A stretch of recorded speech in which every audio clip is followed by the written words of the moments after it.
What's going on, YouTube? It's your boy RC3ENT, and I'm coming at y'all with the 2018 Super Showdown show results. And man, let me just tell y'all, the show was better than expected. I thought it was just gonna be pretty much like a house show, you know? No new champions.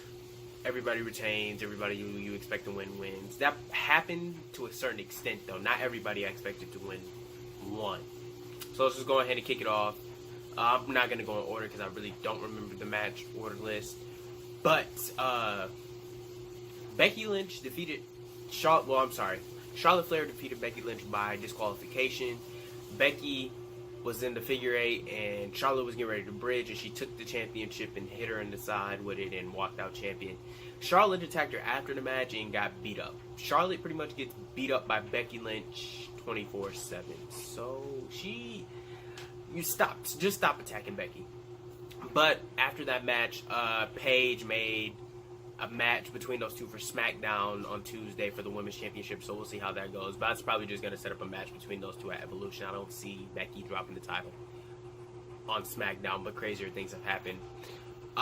Cedric Alexander dropped the title to Buddy Murphy. It was actually a pretty good match. I'm not really into 205 Live, but those guys put on a heck of a performance. Buddy Murphy kicked out of the lumbar puncture. He went for it again. He got hit with that like Kenny Omega's V-trigger, and then Buddy Murphy hit his finishing maneuver and won the match. The crowd went nuts because obviously he's from there, so you kind of expected him to win. The shock of the night to me was the Iconics winning the match. The Iconics beat Asuka and Naomi. Asuka did not take the pinfall, Naomi did, but the Iconics beat them, which is surprising. I know that's where they're from, but WWE normally doesn't do stuff like that, letting everybody in their hometown win. But that was good for them to see. I'm actually becoming a fan of the Iconics because they're iconic. They're actually pretty cool to watch in the ring, but as they get better, I'll become more of a fan of them. So hopefully they win the tag team titles at Evolution. That'll be sweet to see. We also had Daniel Bryan versus The Miz. Actually, you know what? No, we'll get to that later because that is something I actually want to talk about. We had Ronda Rousey and the Bella Twins versus the Riot Squad. The Bella Twins and Ronda Rousey won via Ronda Rousey's double armbar on Sarah Logan and Liv Morgan. Said Sarah Logan. Wait, is that her name? Yeah, Sarah Logan and Liv Morgan. I'm tripping.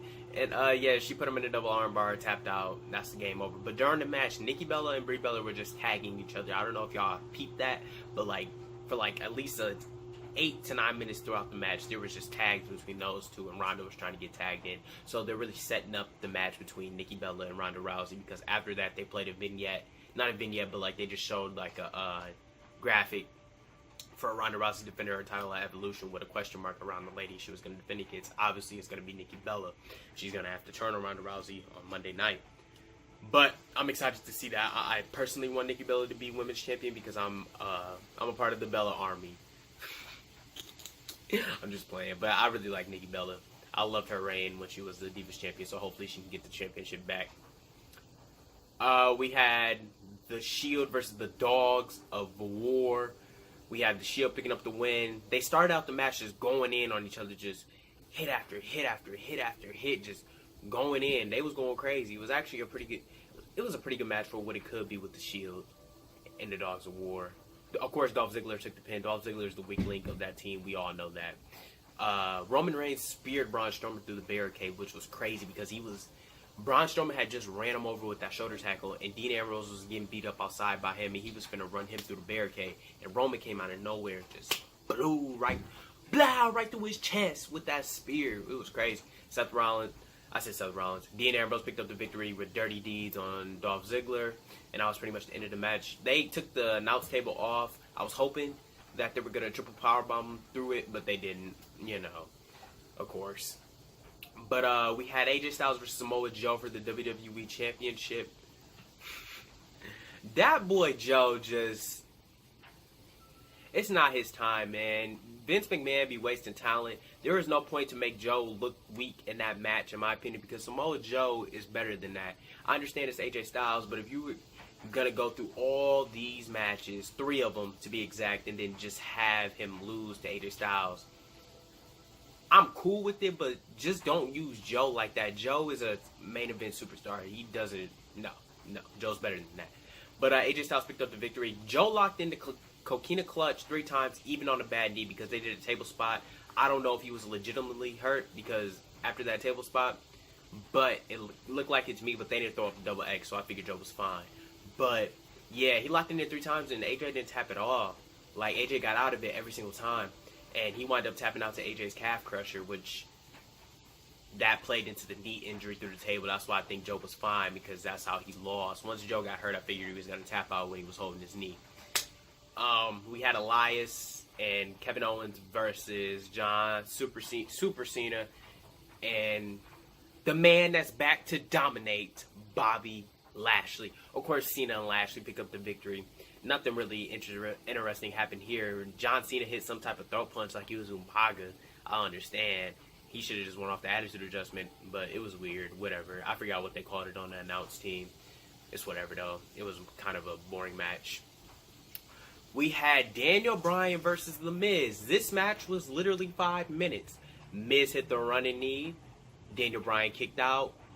Daniel Bryan rolled him up. Some other stuff happened, you know, a couple of clotheslines in the corner, something like that. And then Daniel Bryan rolled him up. It looked like it was a botch. I don't even think the ref was supposed to count 3 there. I thought Miz was supposed to get out of that. But the crowd was stunned because it ended so quick, and the ref counted 3, and Daniel Bryan won. So at Crown Jewel, you will see Daniel Bryan versus AJ Styles for the WWE Championship, and I believe that's when Styles is going to drop the belt to Daniel Bryan and just give him his run that he's been so deprived of and that he deserves to have. And I'll be glad to see that. I will be copping a Yes shirt very soon. And then the main event, we had the Brothers of Destruction. Well, it wasn't really the Brothers of Destruction. Kane just accompanied Undertaker to the ring. Undertaker versus Triple H for the so-called last time. Triple H got the victory after Shawn Michaels hit a super kick into Pedigree, and they counted 3. This match was pretty much what you expected it to be. Triple H took it at the Undertaker's face because Undertaker's old as dirt, and he's had hip surgery, battered veteran at the end of his career. Did what he could to help support him. And yeah, after that, the match, they were all standing in the ring, all lovey-dovey, holding up the hands. The only thing I saw was Undertaker give Kane a nod, and it was just quick uppercut on Michaels, tombstone to Triple H. They took Michaels out to the outside the ring, gave him a chokeslam through the table, and then they walked off into the sunset. So that's setting up the match between them, the Generation X versus the Brothers of Destruction. The Brothers of Destruction will probably get that victory since Triple H went over on Undertaker here, which is retarded. I honestly think Undertaker still should have got the victory just to keep that thing going. Like, you haven't beat Undertaker in 6.5 years. Should have kept that storyline going. But you know Vince, he's an idiot. But yeah, man, let me know what y'all thought of Super ShowDown. It was straight. It wasn't nothing that blew it out the water, but like, it was straight. I pretty much enjoyed it for the most part. But yeah, y'all know. Don't forget to leave a subscribe here. Check out my last video there. And don't y'all forget to comment, like, subscribe, and I'll definitely catch you on the next one.